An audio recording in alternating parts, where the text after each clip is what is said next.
better-looking sister. Boylan says Lisa Shields was the governor's rumored ex.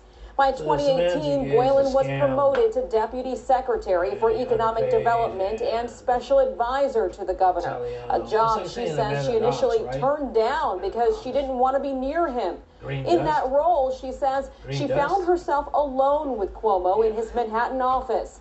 As I got up to leave and walked toward an open door, she writes, he stepped in front of me and kissed me on the lips. I was in shock, but I kept walking. Boylan first accused the governor of sexually harassing her in a Twitter thread in December. Back then, the governor denied the claims. I heard about the tweet and what it said about comments that I had made, and it's not true. Today, the governor's press secretary called these fresh allegations false, claiming there was no flight where Boylan was alone with the governor, a press aide, and a trooper, with 4 aides even writing, "We were on each of these October flights, and this conversation did not happen." We discount your life.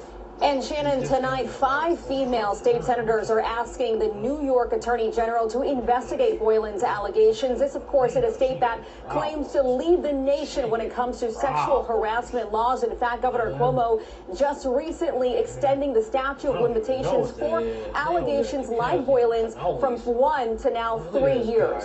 Shannon? Aisha Hasmi for us in New York tonight. Thank you very much, Aisha. We will debate this a little bit later in the show. The Biden administration facing increasing backlash tonight for opening the same migrant detention center in Texas for unaccompanied children that former President Trump was attacked for using. Actress and progressive activist Susan Sarandon tweeting, "Wrong, just wrong. No kids in cages ever, not under Trump, not under Biden." The Biden administration also planning to reopen a for-profit facility for migrant children in Homestead, Florida. Democratic Congresswoman Frederica Wilson tweeting, "I have a lot of questions and concerns about the reopening of the Homestead detention facility that center around the children's health and physical safety, education, family reunification, and more." Back in Washington, President Biden's team is working hard to create a contrast between its actions and those of its predecessor. Here's White House correspondent Peter Doocy. Unaccompanied kids who cross the border while Biden is president are taken to the same kind of temporary federal facilities as unaccompanied kids who crossed the border while Trump was president, when Democrats accused Trump of putting kids in cages. But this is not kids being kept in cages. So what's the more accurate description of this facility just reopened in Texas with prominently placed shipping containers? Is it kids in containers instead of kids in cages? These HHS facilities, we had to expand and open additional facilities because there was not enough space in the existing facilities. This facility in Texas, which has been reopened, has been revamped. Cries about cages were never on the nose, according to Republicans. That facility, they're not cages. They stay in rooms. It is an absolute 180-degree lie of what AOC and anyone from the left said. AOC still wants these facilities shut down. This is not okay. Never has been okay. Never will be okay, no matter the administration or party.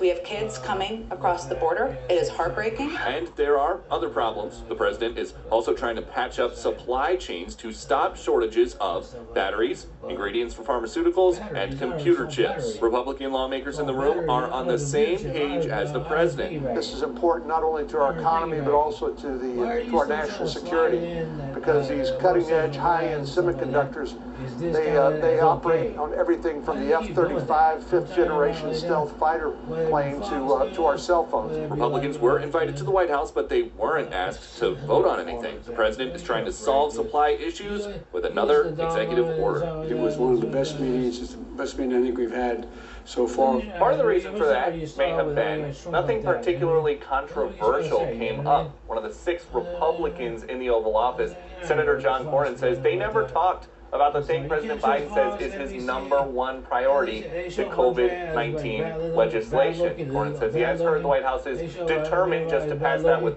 Democratic votes only, though, something he thinks is a mistake. Shannon? Peter Doocy at the White House. Thanks, Peter.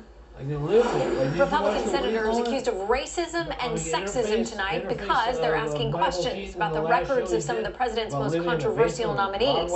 White House correspondent Kevin Corke has the very latest for us tonight. Great to see you tonight, Kevin. Great to be with you as always, Shannon. Now, this is frankly a familiar playbook here in Washington. You accuse the other side of racism, sexism, or some other ism, and that's usually enough to knock your opposition off balance, off message, and sometimes even off their most closely held convictions. And I do think it's interesting that the three people the Republicans have chosen to fight over, Tandon, Becerra, and Haaland, are three minority candidates. That's former Obama Deputy White House Chief of Staff Jim Messina.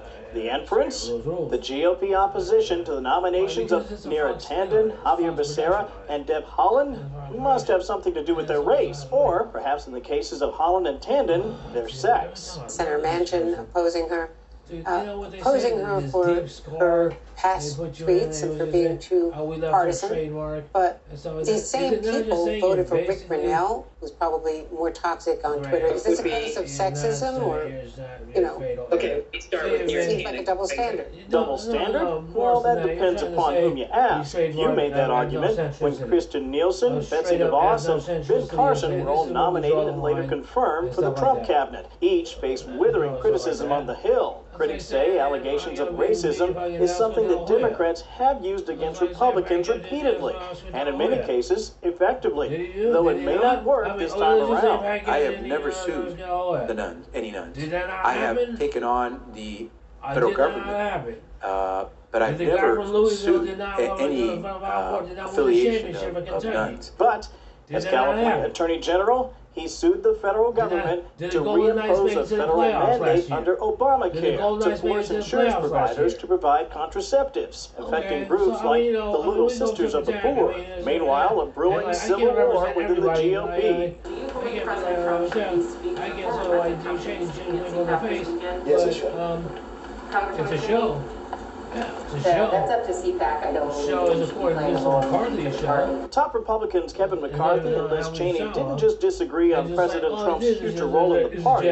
Comments at the Reagan Foundation, to say nothing of his participation in the upcoming Conservative Political Action Committee event in Florida this weekend. They have fundamental differences in the way they see the party itself. And it's very important, especially for us as Republicans, to make clear that we aren't the party of white supremacy.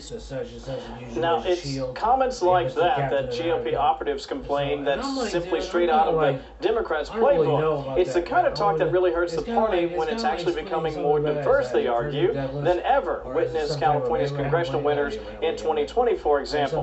By the way, sources telling Fox News tonight Mr. Trump will fall just short of announcing a 2024 presidential bid in his comments at CPAC, but he will, quote, walk right up to the line of announcing yet another campaign. We'll be watching on Sunday. Shannon? Yeah, he's quite a showman, and he knows a tease and how to get the audience riveted.